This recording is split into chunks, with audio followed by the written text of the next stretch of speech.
한중일의 교육 시스템과 사교육에 대해 살펴보겠습니다.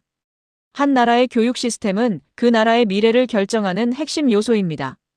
한중일 세 나라는 세계적으로 교육열이 가장 높은 나라들이고 교육 시스템도 잘 갖추었습니다.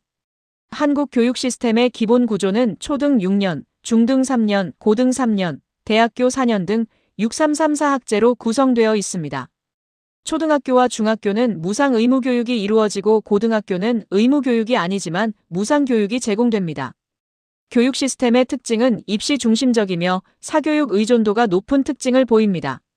공교육 수준이 높은 편임에도 명문대학 인기학과에 진학하려는 경쟁이 치열하기 때문에 학원, 과외, 온라인 강의 등 사교육에 크게 의존합니다. 부모 세대의 강렬한 교육열이 학벌주의와 스펙 중심 채용 관행과 결합되어 대학 입시가 사회적 계층 이동, 신분 상승의 핵심 통로가 되었습니다. 이 때문에 오랫동안 성적 중심의 주입식 교육이 일상화되었고 청소년들의 인성교육, 창의성 교육은 뒷전으로 밀려났습니다. 최근에는 창의융합형 인재, AI와 디지털 교육, 자기주도 학습을 강조하며 자유학기제, 고교학점제 등으로 다변화를 시도 중입니다. 중국의 교육 단계는 한국처럼 소학 6년, 초중 3년, 고중 3년, 대학 4년으로 구성되며 소학과 초중 9년은 의무교육입니다. 중국 교육 시스템은 국가주도형 교육체제이며 입시 위주입니다. 중앙정부가 교과과정, 시험, 입시제도 등을 통제하며 중국판 수능시험인 가오카오는 인생의 전환점이 됩니다. 중국 역시 교육열이 높아 명문고, 명문대를 향한 입시 경쟁이 치열하며 도시와 농촌 간 교육 격차가 심각하고 사교육이 활성화되었습니다. 그러나 2021년 시진핑 정부는 공동부유 정책의 일환으로 쌍감 정책을 도입하여 사교육 시장을 대폭 축소시켰습니다. 중국의 교육은 전통적으로 성적, 수능, 집단주의를 강조하였으나 최근에는 혁신, 과학기술, 실용성 중심으로 전환 중이며 과학, 기술, 공학, 수학 및 공산당 이념 교육이 결합된 체제입니다. 중국의 교육 시스템은 정권의 이데올로기 강화 수단으로서 기능합니다.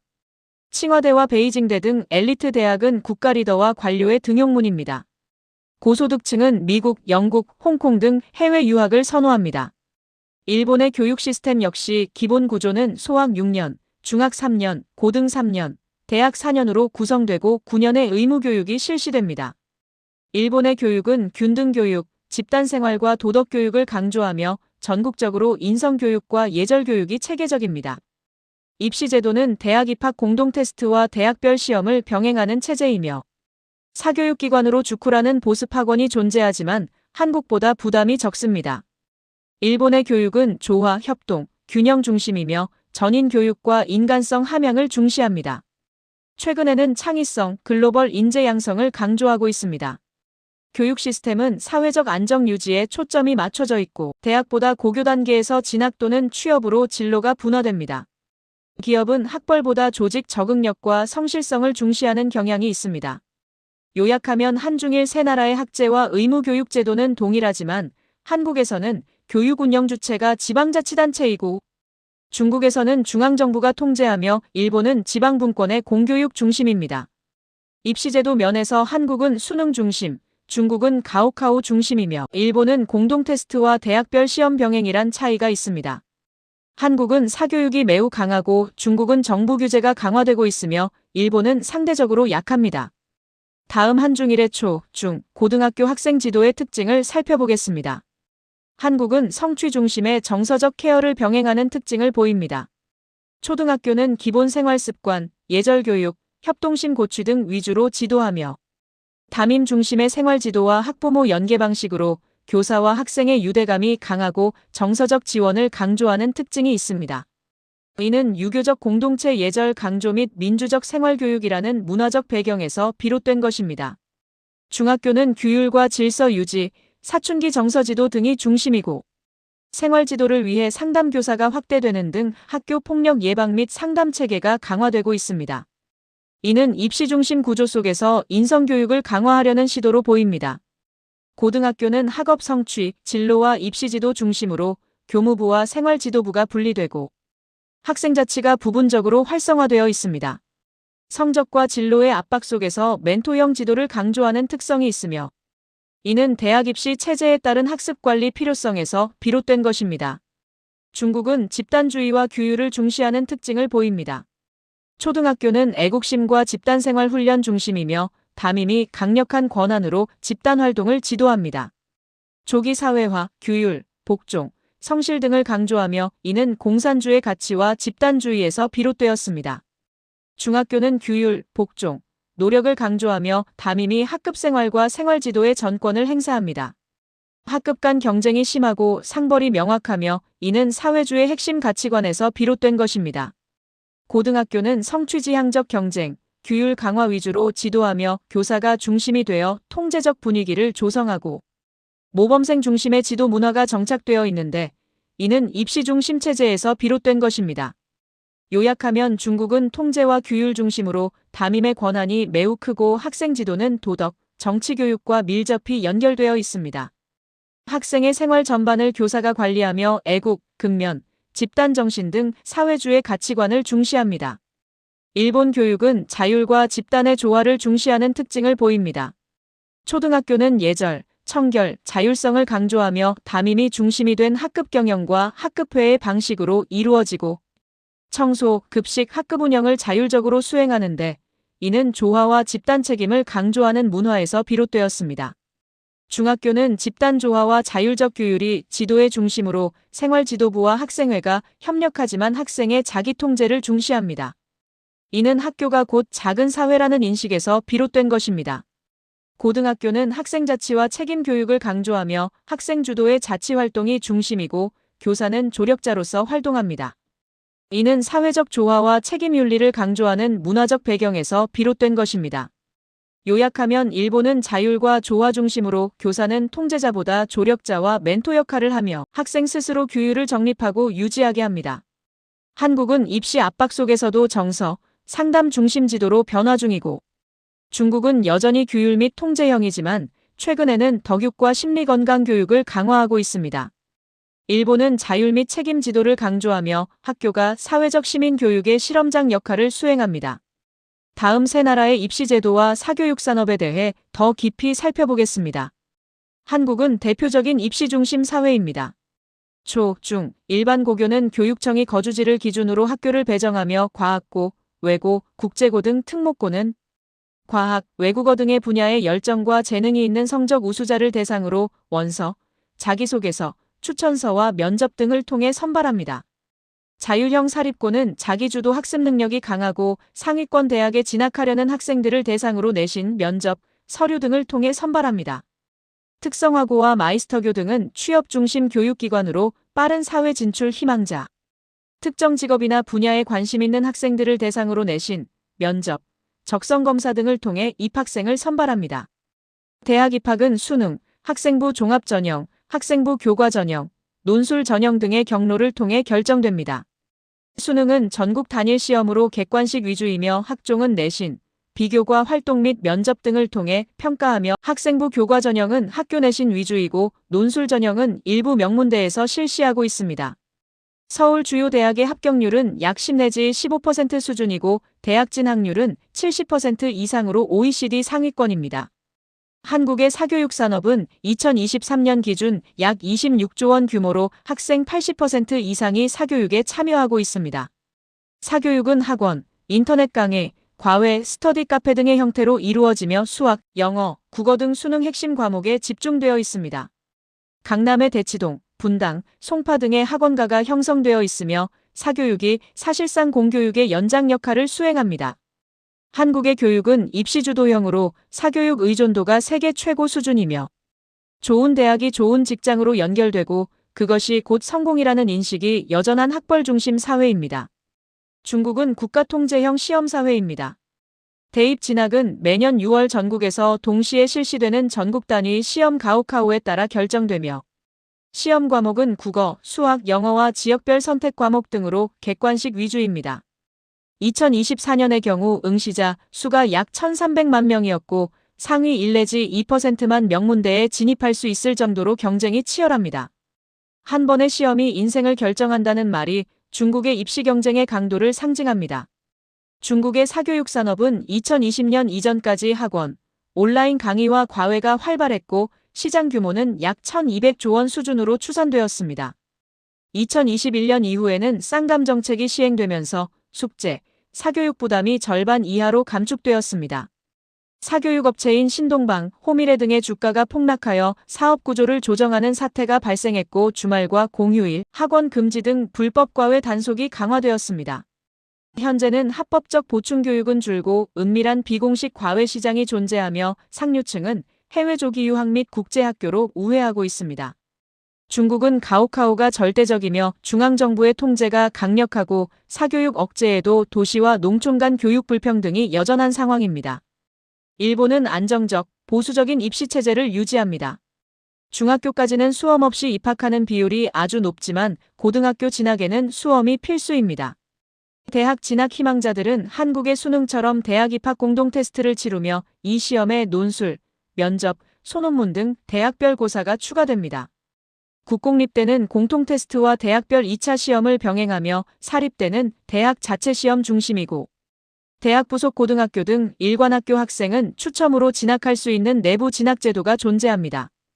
일본의 사교육 산업 규모는 약 10조엔, 한화로 약 90조 원 수준입니다.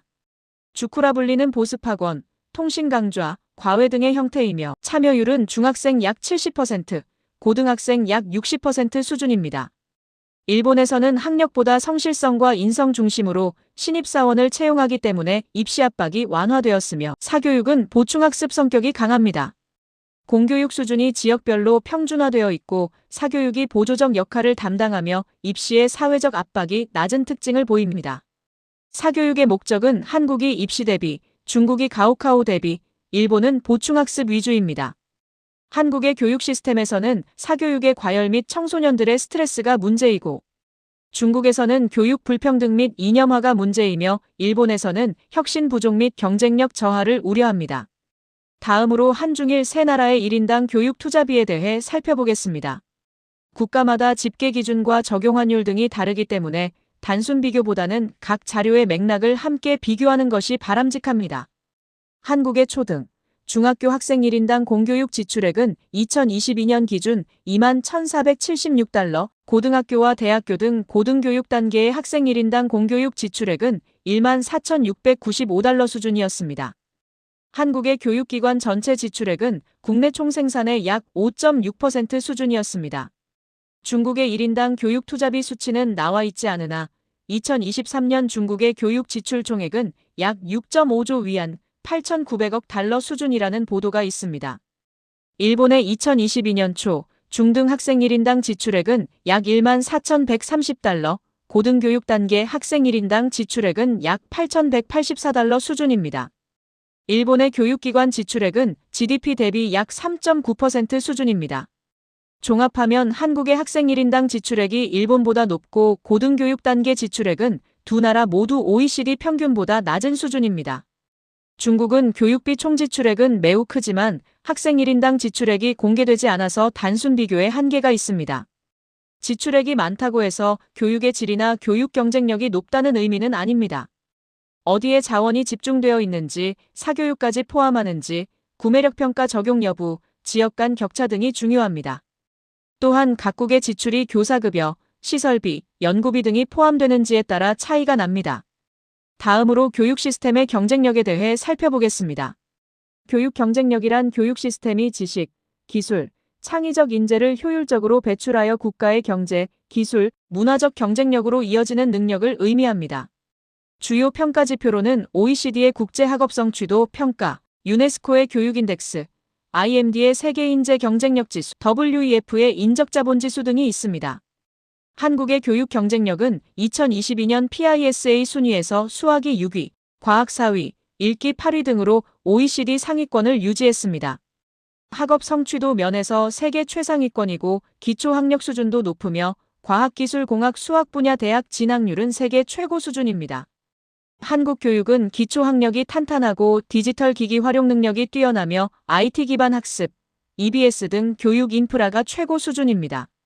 학부모의 높은 교육열이 높은 인적자본 축적의 바탕이고 대학 진학률이 70% 이상으로 높아 인재 확보에 유리합니다. 그러나 암기 위주의 교육으로 창의성과 비판적 사고가 부족하며 지나친 사교육 의존 및 과도한 경쟁 등은 약점으로 꼽힙니다. 우수한 인재들이 출세 또는 전문직을 지향함으로써 순수학문이나 기초과학 분야의 성과가 상대적으로 미흡하고 산업혁신, 기술창업 분야에서 교육 성과가 산업화로 전환되는 비율이 낮은 점도 약점입니다. 중국은 2018년 상하이, 베이징, 장수, 저장 지역의 PISA 순위에서 수학, 과학, 읽기 모두 1위를 차지하였습니다. 도시 상위 지역의 교육 수준은 세계 정상권에 속하나 농촌과 빈곤 지역은 큰 격차를 보입니다. STEM 기초과학에 집중 투자하면서 세계 이공계 논문 생산량 및 인용도가 급상승하고 국가주도 인재양성 시스템, 고교와 대학 교육에서 과학기술, AI, 양자 컴퓨팅 등 첨단 분야를 강화하는 점이 중국 교육의 강점입니다. 그러나 시험절대주의로 창의력과 비판적 사고가 부족하고 농촌 지역 교육 수준이 선진국 평균에 못 미치며 정치와 이념 교육 강화로 사고의 다양성이 제한되는 약점을 지닙니다. 중국은 세계 최대의 인재풀을 확보하였지만 자유와 창의성 면에서 제약이 존재합니다. 일본은 2022년 PISA 순위에서 수학 6위, 과학 21위, 읽기 15위 등을 차지하여 안정적이며 고균질의 교육을 유지하였습니다. 기초학력과 인성교육의 균형, 공교육의 지역 간 학력균 등 도덕과 공동체 교육을 통한 사회적 안정 등이 강점입니다. 이를 토대로 기초과학, 공학 분야의 세계적 인재 배출이 지속되고 있으며 고등전문학교와 전문대 등 직업교육이 강해 산업 현장과 연결성이 높다는 점도 강점입니다. 반면 젊은 세대의 해외 진출이 감소하고 혁신 인재 배출이 감소하며 과도한 표준화로 창의성 및 도전 성향이 부족하고 디지털 전환 교육이 상대적으로 늦은 점은 약점입니다. 일본 교육은 균형 잡힌 고품질 교육이 돋보이나 혁신 속도는 완만합니다. 한중일 세 나라는 여러 국제지표 평가에서 모두 상위권에 속합니다. 교육 투자 대비 효율성 측면에서 한국과 일본은 높다는 평가를 받았고 중국은 중간에서 높음 수준의 평가를 받았습니다. STEM 분야 대학생 비중은 중국, 한국, 일본 순으로 높았고 교육 불평등 지수 면에서는 중국이 매우 높고 한국은 소득 격차가 교육 불평등으로 이어져 높은 편이며 일본은 균등 교육으로 지역 간 격차가 작다는 평가를 받았습니다. 한국은 이론 교육에 치우치고 중국은 국가 전략 산업에 집중하며 일본은 현장과 직업 교육을 중시합니다. 한국은 AI와 반도체 분야 중심으로 인재 배출이 늘어나고 중국은 테크와 공학 인재가 급증하며 일본은 핵심 인재가 감소하는 추세입니다. 유망 인재들의 해외 유학 및 글로벌 유동성 측면에서 한국은 매우 활발하고 중국은 미국과 영국 등에 대규모로 유학하고 있으며 일본은 감소 추세입니다. 요약하면 한국은 지식 전달력이 세계 최고이고 고학력, 디지털, 인프라 등에서 경쟁력이 있으며 중국은 인재의 양적 규모가 세계 최대이고 거대한 인재풀과 STEM 집중도가 핵심 경쟁력이며 일본은 균형과 안정성 측면에서 세계 최상이고 균등한 공교육과 기초과학 강세가 핵심 경쟁력입니다. 이상 한중일의 교육 시스템, 사교육 현황과 교육 경쟁력 등에 대해 살펴보았습니다. 시청해주셔서 감사합니다.